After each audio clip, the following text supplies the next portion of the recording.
La communication du prince Harry a toujours été très rodée. Fils du prince Charles et de Lady Diana, Buckingham Palace a longtemps géré l'image du duc de Sussex. Et, alors que le prince Harry prend son envol du cocon formé par la famille royale britannique, c'est désormais sa femme qui a pris le relais.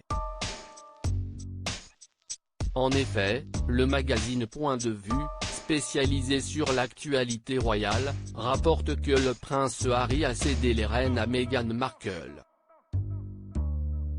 L'examen attentif du texte révèle d'ailleurs des tournures américaines qui trahissent l'implication de conseillers recrutés outre-Atlantique, peut-on lire. En effet, après le départ des équipes de Buckingham Palace qui sera effectif au 31 mars prochain, ça sera au couple d'élaborer leur propre communication. Et il s'avère qu'ils ont d'ores et déjà pris leurs dispositions. Harry et Meghan ont déjà reconstitué un entourage depuis le Canada.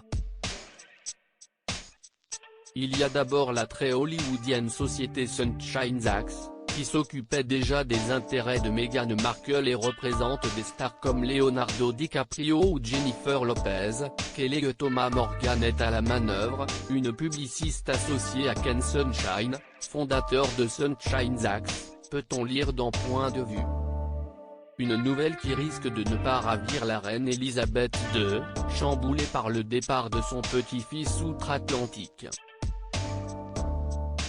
Les au revoir chargés d'émotions à Londres, pas de rancune toutefois pour la reine. Ainsi, c'est au château de Windsor que la monarque et le prince Harry ont longuement échangé dimanche 1er mars, au cours d'une conversation de pas moins de 4 heures selon The Sun.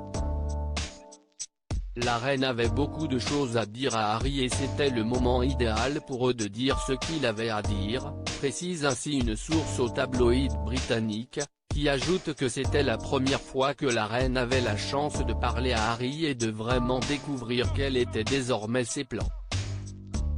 Et de lui assurer, encore une fois, que la porte de Buckingham Palace lui sera toujours ouverte.